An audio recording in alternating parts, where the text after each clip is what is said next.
Imagine this scenario: a father and his two sons. They're a close-knit family, working the land together, sharing meals, building a life. It's a simple, steady existence. But one day, the younger son drops a bombshell. He goes to his father and says, "I want my share of the inheritance now. This is a huge deal." In their culture, it's basically saying, "Dad, I wish you were already gone. I want my freedom and I want it now." It's a shocking, deeply disrespectful request, and yet the father agrees. He divides his property, gives the younger son his portion, and watches as he packs his bags to chase a distant dream. The son travels to a faraway city, a place buzzing with excitement.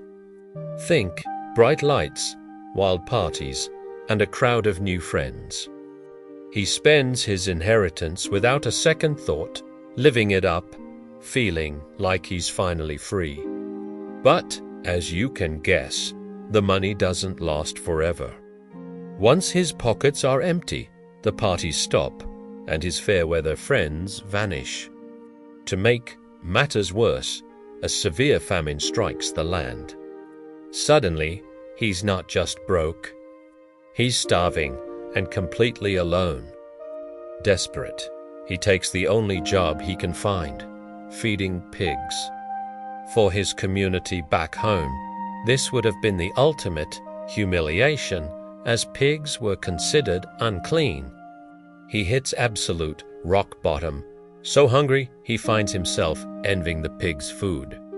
It's in this moment of total despair that something inside him finally breaks. He remembers his father's house. He remembers that even the hired servants there had more than enough to eat. A thought sparks in his mind. "I'll go back. I'll tell my father I've messed up. I'll just ask to be a servant. I don't deserve to be called his son anymore." His pride is gone, replaced by a deep, painful humility. So, he starts the long journey home. With each heavy step on that dusty road, he rehearses his apology, preparing to face his father's rejection.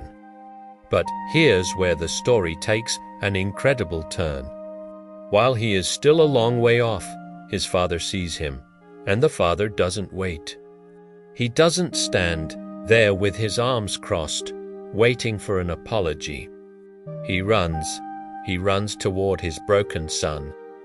Before the son can even get his whole practice speech out, "Father, I have sinned against heaven and against you," the father throws his arms around him. He doesn't just forgive him. He celebrates him.